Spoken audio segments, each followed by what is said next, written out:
Hey everyone, I noticed a lot of you who are watching and enjoying the content aren't subscribed yet.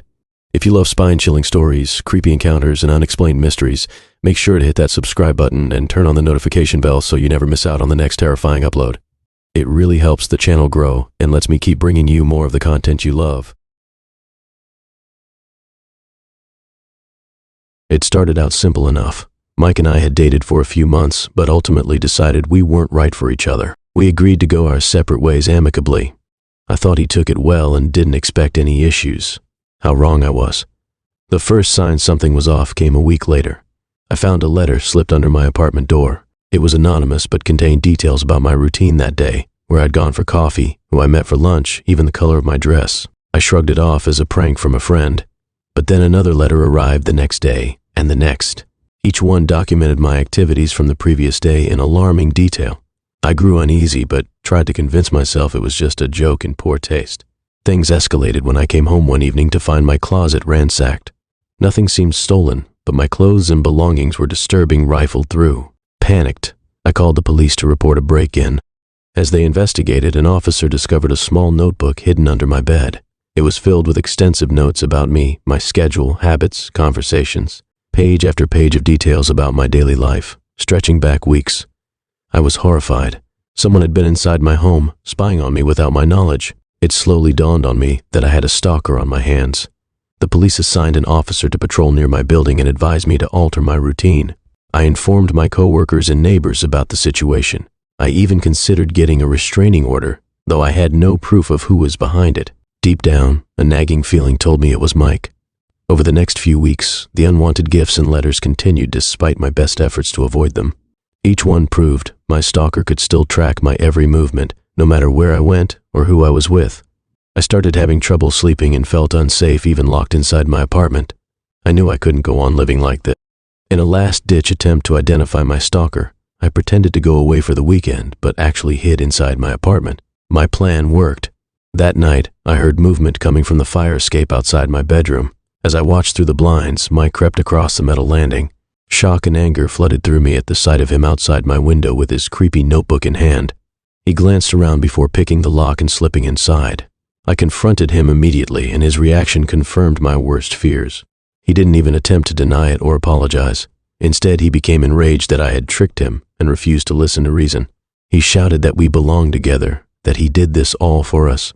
I was revolted by his delusional rants. A violent scuffle ensued before I managed to force him out the door. I quickly changed the locks, installed a security system, and took legal action. After that horrific invasion of my home, I realized Mike's behavior was dangerously obsessive. His diary entries painted a picture of a true stalker, someone convinced we were meant to be no matter how I felt. He had violated my privacy in the worst possible way for months, determined to insert himself back into my life. I could only imagine how far he would have taken things if I hadn't uncovered the truth. In the end, a restraining order and the threat of criminal charges finally stopped Mike's frightening fixation on me. I cut all ties and avoided him completely. I even moved to a new city just to be safe. That experience taught me you never truly know someone, not even an ex you once cared for. Now I watch for red flags in relationships and never dismiss my instincts if something feels off. One thing is certain, I will never let anyone breach my sense of security like that again. What Mike put me through was the stuff of nightmares, but I refused to be a victim. I emerged wiser and unwilling to let the past haunt my future. I slowly started to rebuild my life in my new hometown. I found a job I enjoyed and made some close friends. For a while, things were uneventful. I finally felt safe and at peace again. But that sense of security shattered one night when I arrived home to find a stuffed animal on my doorstep. It was a cute teddy bear holding a red heart embroidered with the words, "Be mine." My blood ran cold. I immediately knew who had left it there, even without a note. Mike had found me. The next day, I received a letter confirming my fears. He wrote about watching me, wanting to approach me, but being too shy. He said he left the bear as a token of his devotion and would wait until I was ready for him. I was sickened and furious that he had invaded my life again. Over the following weeks, more letters and gifts appeared, no matter where I went or what measures I took to avoid them. Mike detailed his twisted logic about why we were destined for each other. He became bolder, even showing up in person, though he would disappear quickly before I could react. I worried constantly about what he might do next. I could tell his obsessive delusions were spiraling. The final straw came late one night when I woke to the sound of footsteps outside my bedroom. I froze in terror, listening. Sure enough, they crept right up to my door. My panic rose as the doorknob slowly turned. Adrenaline kicked in and I leaped out of bed, flicking on the lights. The door edged open, but I slammed it shut and engaged the lock. Furious pounding and yelling erupted on the other side as Mike realized I was onto him. I quickly called the police while blocking the door with all my strength. Finally alone again after the police arrested Mike, I nearly collapsed in relief. His frightening attempt to break into my bedroom was the last straw. I knew if I stayed, he would keep escalating his crazed behavior, possibly to violence. I needed to disappear far away where he could never find me, for my own safety. That very night, I hastily packed my bags and left everything behind. I even traded my car for a bus ticket at the last minute so there was no trail to follow. And just like that, Lily was gone. I became someone new, starting fresh in a place Mike would never think to look for me. It was my only option if I ever wanted to be free of him for good. I hated letting him control my life that way, but I refused to be his victim any longer. Wherever Mike is now, part of me will always be looking over my shoulder, wondering if he will reappear. But I'm determined not let that fear rule me. One day, I hope to rebuild a peaceful life without constantly worrying if he's lurking nearby. Until then, I move forward cautiously, vigilant for any signs of the stalker from my past. Never again will I allow someone to breach the fortress I've built around my new identity and hard-won solitude. For now, this is the only way I can reclaim a sense of security. No matter what the cost, I will keep myself safe. I never thought I'd be in this situation. It all started when I broke up with my ex, Tim. We'd been together for 2 years, but things had gotten really intense. He was always checking my phone, questioning where I'd been, and getting upset if I spent time with friends. I knew I had to end it. At first, everything seemed fine. Tim didn't make a big scene when I ended things. He just nodded and left. I felt relieved, thinking I could finally move on with my life. But that relief didn't last long. A few days after the breakup, I tried to log into my bank account to pay some bills. My password didn't work. I figured I must have forgotten it, so I tried to reset it. But the security questions were all wrong.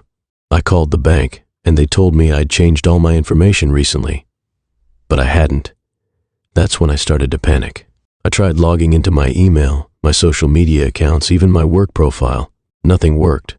It was like I'd been locked out of my entire digital life.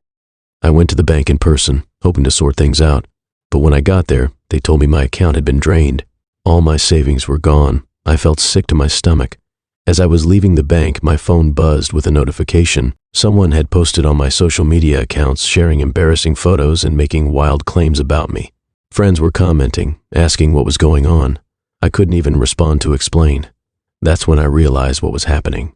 Tim had stolen my identity. He'd somehow gotten access to all my accounts and was using them to control my life. I felt violated and scared. I went to the police, but they weren't much help. They said it was hard to prove it was Tim and that these cases were complicated. They took a report, but I could tell they weren't going to do much. Over the next few days, things got worse. My credit cards were maxed out. My work email was flooded with inappropriate messages sent to my colleague. My reputation was being destroyed, and I couldn't do anything to stop it. I tried to contact Tim, but he disappeared. His phone was disconnected, and he'd moved out of his apartment. It was like he'd vanished, leaving only the digital version of himself that was ruining my life. I started digging, trying to figure out how Tim had pulled this off. I talked to mutual friends, piecing together information. It turned out Tim had been planning this for months. He'd been collecting my personal information, setting up fake accounts, and even creating false records. One friend told me Tim had asked her to take photos of me at a party months ago, claiming it was for a surprise. Now I realized those photos were being used to create fake IDs and documents in my name. I felt like I was living in a nightmare. Every day brought new horrors. I'd get calls from creditors about accounts I never opened. I'd see posts on my social media that I never made. My boss called me in, concerned about my erratic behavior online. I knew I had to fight back. I started by changing all the passwords I could still access. I set up new email accounts and contacted everyone I knew, explaining the situation. I spent hours on the phone with banks and credit card companies, trying to prove I was the real me. It was exhausting and frustrating. Every step forward felt like 2 steps back. Tim always seemed to be 1 step ahead, locking me out of accounts as soon as I regained access. I started keeping a detailed log of everything that happened, every strange charge, every fake post, every account that was compromised. I gathered as much evidence as I could, hoping it would help me prove what was happening. I also started looking into Tim's past. I talked to his ex-girlfriends, his old roommates, anyone who might have information. I discovered he'd done similar things before, though never on this scale. It was a pattern of controlling behavior that had escalated over time. As I dug deeper, I uncovered something even more disturbing. Tim had been setting me up for months, creating situations that could be used to frame me for crimes. There were records of me making purchases in stores I'd never visited, security camera footage that had been doctored to show me in places I'd never been. I realized I wasn't just fighting to regain control of my digital life. I was fighting to stay out of jail. The evidence Tim had fabricated could easily be used against me if anyone started investigating. I felt overwhelmed and alone. My friends were supportive, but they couldn't really understand what I was going through. My family was worried, but they lived far away and couldn't do much to help. But I knew I couldn't give up. This was my life, and I had to fight for it. I started reaching out to identity theft experts and lawyers. I learned about the steps I needed to take to reclaim my identity and clear my name. It was a slow process, full of setbacks and frustration. There were days when I wanted to give up, to just disappear and start over somewhere new. But I knew that wasn't the answer. I had to face this head on. Slowly, things started to turn around. I managed to regain control of some of my accounts. I filed reports with every agency I could think of, documenting the identity theft. I worked with my bank to secure my finances and dispute the fraudulent charges. The breakthrough came when one of Tim's old roommates came forward with evidence. He had texts and emails from Tim discussing his plans to teach me a lesson after the breakup. It wasn't a smoking gun, but it was enough to get the police to take my case seriously. With the police finally investigating, things started moving faster. They tracked down Tim and arrested him. It turned out he'd been hiding out at a friend's cabin, continuing his digital attack on my life. Even after Tim's arrest, the process of reclaiming my life wasn't easy. It took months to sort out all the false information and fix my credit. I had to explain the situation to countless people, from potential employers to new friends. But gradually, things got better. I regained control of my accounts. My reputation started to recover. I learned to be more careful with my personal information and to value my privacy in ways I never had before. Looking back, I can hardly believe everything that happened. It feels like a bad dream, but it taught me a lot about resilience and the importance of fighting for yourself. I'm stronger now, and I know I can handle whatever life throws at me. But I also know the value of trust and how careful we need to be with the people we let into our lives.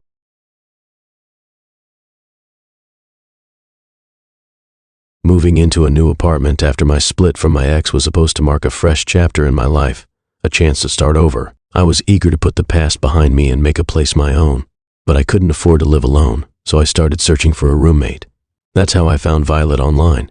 She seemed like an ideal match. She presented herself as quiet, clean, and generally easygoing.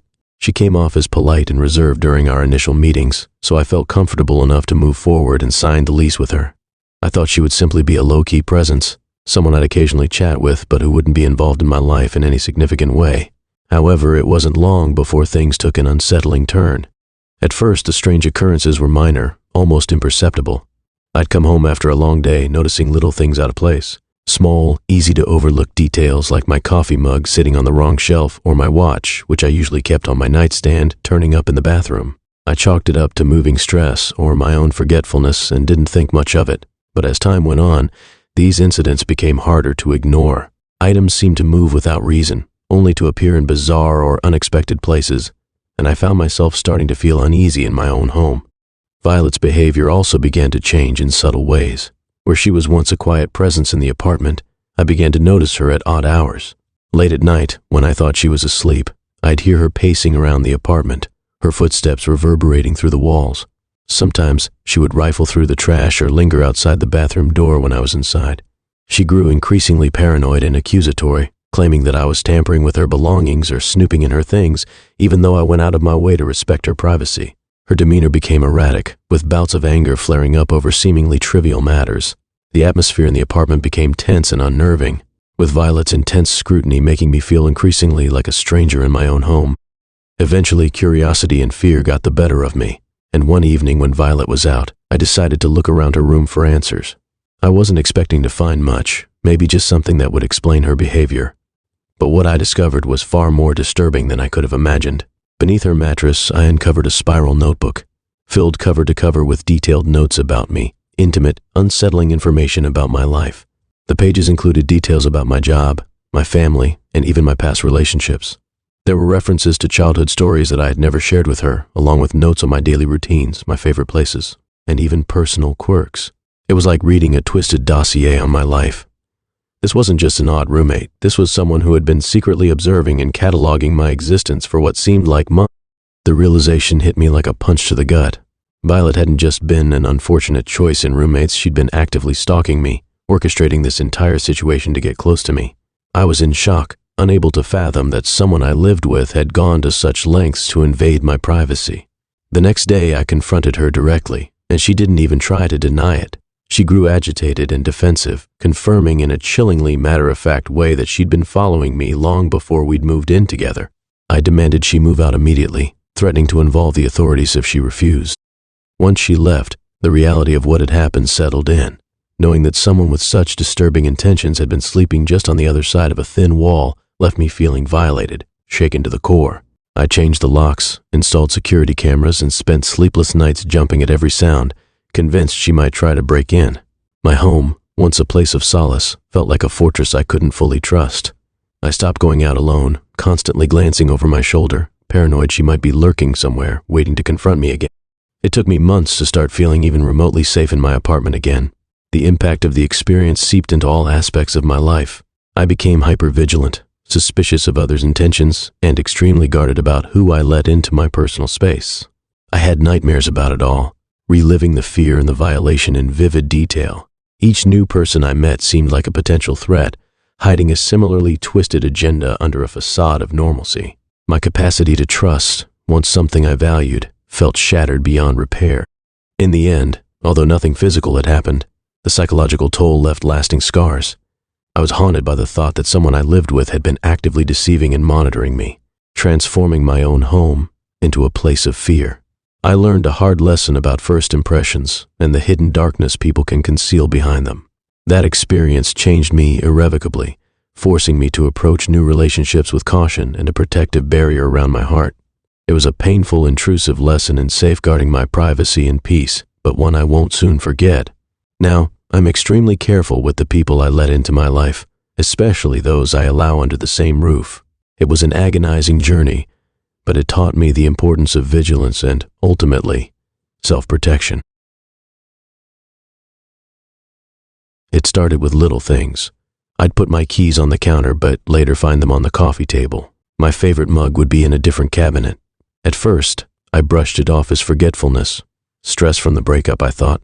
John and I had been together for 3 years. He was charming, successful, and everyone loved him. But behind closed doors, he was controlling and manipulative. When I finally gathered the courage to end things, he didn't take it well. He begged, pleaded, and then got angry. I stood my ground, and he eventually left. Or so I thought. A week after the breakup, I noticed my email settings had changed. Some emails were marked as read when I hadn't opened them. I changed my password, thinking it was a glitch. But it happened again. Then my friends started acting weird. Sarah asked why I'd canceled our lunch plans. I hadn't. Mark seemed upset about a rude message I supposedly sent. I never wrote it. One by one, my friends became distant. I started doubting myself. Was I forgetting things? Sending messages in my sleep? I'd wake up to find dirty dishes in the sink that I didn't remember using. My clothes would be slightly out of place in the closet. Work became difficult. I'd missed deadlines I swore I'd written down. My boss pulled me aside, concerned about my performance. I couldn't explain what was happening without sounding crazy. I saw John around town more often. He'd wave, ask how I was doing. Always polite, always concerned. "You don't look well," he'd say. "Are you sure you're okay on your own?" I started keeping a journal, writing down everything I did. But even that betrayed me. I'd find entries I didn't remember writing, describing events that never happened. Was I losing my mind? My family got involved. Mom called, worried about my erratic behavior. Dad suggested I see a therapist. My sister came to visit, her eyes full of concern as she looked around my messy apartment. I felt like I was drowning. Everything I knew about myself seemed to be slipping away. I couldn't trust my own memories anymore. The world felt foggy, unreal. One night, unable to sleep, I decided to clean. As I moved the couch to vacuum behind it, something caught my eye, a small blinking light. I reached for it, my heart pounding. It was a tiny camera. Suddenly, everything clicked. The moved objects, the accessed emails, the false messages. John had been watching me, manipulating my life from the shadows. I searched the apartment, Finding more cameras and even a hidden microphone, rage and relief flooded through me. I wasn't crazy, it was all John. But how could I prove it? Who would believe me? I'd spent months acting unstable. John had everyone wrapped around his finger. I needed a plan. I left the cameras in place but started feeding them false information. I pretended to talk to myself, describing things that never happened. I wrote fake journal entries where John could see them. Meanwhile, I gathered evidence. I traced the source of the fake emails. I asked friends for screenshots of the messages I had sent. I set up my own hidden camera to catch John entering my apartment. It took weeks, but I built a case. I took everything to the police. They were skeptical at first, but the evidence was overwhelming. John was arrested, and the truth came out. My friends and family were shocked and apologetic. I understood their disbelief. John had fooled everyone. Rebuilding those relationships took time, but it was worth it. The hardest part was rebuilding trust in myself. For months, I doubted my own mind. Therapy helped, but it was a long journey. Looking back, I can see how John almost won. He used my trust against me, twisted my reality. But in the end, he underestimated me. I fought back. I reclaimed my life. Now I'm sharing my story to help others. Gaslighting is real and devastating, but you're not crazy. Trust yourself. Fight back. I never thought I'd be in this mess. It all started when Sarah and I broke up a few months ago. We'd been together for 2 years, and things had been good for a while, but eventually we just grew apart. I thought the split was mutual and amicable. Boy, was I wrong. At first, everything seemed normal. We went our separate ways, and I started to move on with my life. I even met someone new, Emily, who I really clicked with.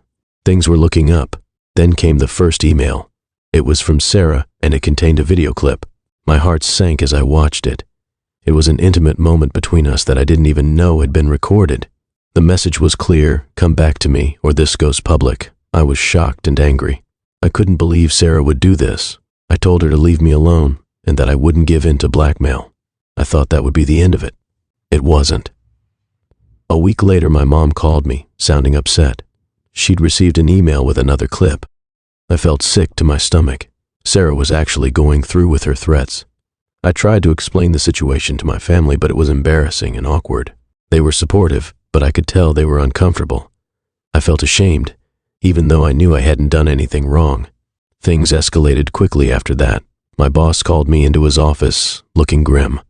Someone had sent an anonymous email to the company with more footage. He said it was affecting the company's image and that we needed to discuss my future. I left work that day feeling like my world was crumbling. I couldn't believe how quickly everything was falling apart. I decided to go to the police, hoping they could help. The officer I spoke to was sympathetic, but not very helpful. He said it was a tricky situation, especially since Sarah was being careful not to leave any direct evidence. Without proof that she was behind the emails, there wasn't much they could do. I felt completely helpless. Sarah was systematically destroying my life, and I couldn't stop her. I was constantly on edge, wondering who would receive the next video and what it would contain. Emily tried to be supportive, but I could tell the situation was taking a toll on our relationship. She said she trusted me, but the constant stress and embarrassment were hard to deal with. I wouldn't have blamed her if she decided to leave. I knew I had to do something. I couldn't just sit back and watch my life fall apart. I started gathering every bit of evidence I could find. Old emails, text messages, anything that might prove Sarah was behind this. I also reached out to some tech-savvy friends for help. They showed me how to track the IP addresses of the emails and set up some digital traps to catch Sarah in the act. It was like being in a real-life thriller, but not in a fun way. Every day was a struggle. I had trouble sleeping, always worrying about what would happen. My work suffered, and I was constantly looking over my shoulder. Weeks went by, and the emails kept coming. But slowly, I started to build a case. I managed to trace some of the emails back to Sarah's home network. It wasn't concrete proof, but it was a start. Then, finally, a breakthrough. Sarah slipped up. She sent an email from her personal account instead of the anonymous one she'd been using. It wasn't much, but it was the link I needed. I took everything I had gathered to the police. This time they listened. They said they had enough to start an investigation. I felt a glimmer of hope for the first time in months. The investigation moved slowly, but it was progress. Sarah was brought in for questioning. I don't know what was said, but the emails stopped after that. It's been a few weeks now, and things are starting to calm down. My boss has been understanding, and my job is secure for now. My family is supportive, although things are still a bit awkward. Emily and I are working through it all together. Sarah is facing charges for harassment and revenge porn. It's a relief, but I still feel on edge. I keep expecting another email or call, even though I know it's over. This whole experience has been a nightmare. I never imagined someone I once cared about could do something so cruel. It's changed how I view relationships and trust. I'm more cautious now, more guarded. But I'm also stronger. I've learned how to fight back, how to stand up for myself. I've seen who my true friends are, the ones who stuck by me through all of this. I'm slowly rebuilding my life. It's not easy, and there are still tough days. But I'm moving forward. I'm determined not to let this experience define me or control my future. If there's one thing I've learned from all this, it's the importance of being careful with personal information and intimate moments. You never know when someone might use them against you. I hope my story can help others who might find themselves in a similar situation. It's a scary, isolating experience, but there is help out there. Don't give up, and don't be afraid to fight back. As for me, I'm taking it one day at a time. I'm focusing on healing and moving on. It's a slow process, but I'm getting there, and I'm hopeful that someday this will all just be a distant, unpleasant memory. It all started after Jake and I split up. At first, I thought he'd take it okay, but I was so wrong. The messages began trickling and just normal stuff at first, asking how I was doing, if we could talk. I ignored them, thinking he'd get the hint. But he didn't. The messages got weirder, more cryptic. He'd send quotes from songs we used to listen to or reference inside jokes from our relationship. It creeped me out, so I blocked him on everything. Social media, my phone, email. I thought that would be the end of it. Nope. Somehow, he kept finding ways to contact me. Anonymous accounts would pop up with similar messages. I'd get texts from unknown numbers. Once I even got a letter in my mailbox with no return address. I knew it was him. I tried to move on with my life, but it was hard. I felt like I was constantly looking over my shoulder. My friends told me I was being paranoid, that Jake would give up eventually. I wanted to believe them, but something in my gut said otherwise. Then things got really weird. I'd come home and swear things had been moved around. Not big things, just small stuff. A book on a different shelf, a mug in the wrong cabinet. I started to wonder if I was losing my mind. One night I came home late from work. As I walked up to my front door, I noticed something off. The door was slightly open, just a crack. My heart started racing. I knew I'd locked it that morning. I always double-checked.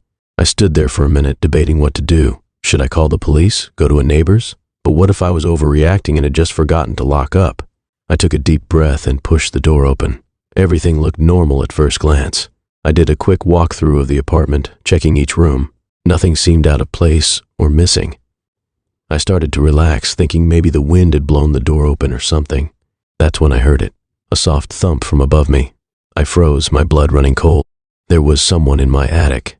I don't know what possessed me, but I grabbed a kitchen knife and climbed the pull-down ladder to the attic. My hands were shaking so bad I could barely hold the knife. As I poked my head up into the dusty space, my eyes adjusted to the darkness. And there he was, Jake, sitting cross-legged on an old sleeping bag, surrounded by empty food wrappers and water bottles. He looked terrible, unwashed, unshaven, with dark circles under his eyes. But the worst part was the look on his face. It was a mix of desperation and triumph, like he'd finally won some twisted game. I couldn't believe it. He'd been living in my attic. For how long? Days? Weeks? The realization made me sick to my stomach. I scrambled back down the ladder, my mind racing. I had to get out of there. But as I turned to run, Jake appeared at the bottom of the ladder. He started rambling about how we were meant to be together, how he'd been watching over me, protecting me. I knew I had to stay calm. I edged towards the front door, trying to keep Jake talking. He followed, still going on about our relationship. I could see the crazed look in his eyes growing stronger. Just as I reached for the doorknob, Jake lunged at me. We struggled, and I managed to break free. I ran out into the hallway screaming for help. Jake chased after me, but my neighbors heard the commotion and came out. Someone called the police. The next few hours were a blur. Police statements, Jake being taken away in handcuffs, crime scene texts combing through my apartment. I couldn't stop shaking. I found out later that Jake had been living in my attic for almost a month. He'd made a copy of my key when we were still together and had been sneaking in and out when I was at work. The thought of him watching me, being in my space without me knowing, made my skin crawl. The aftermath was tough. I couldn't stay in that apartment anymore. Too many bad memories. I moved in with a friend while I looked for a new place. I went to therapy, trying to process what had happened. It took a long time before I felt safe again. Looking back, I can see the red flags I missed. Jake had always been possessive, but I'd brushed it off as him being romantic. I learned the hard way that love shouldn't feel suffocating or scary. It's been a few years now and I'm doing better. I still have moments where I get paranoid, thinking I hear something in the attic or feeling like I'm being watched. But I'm working through it.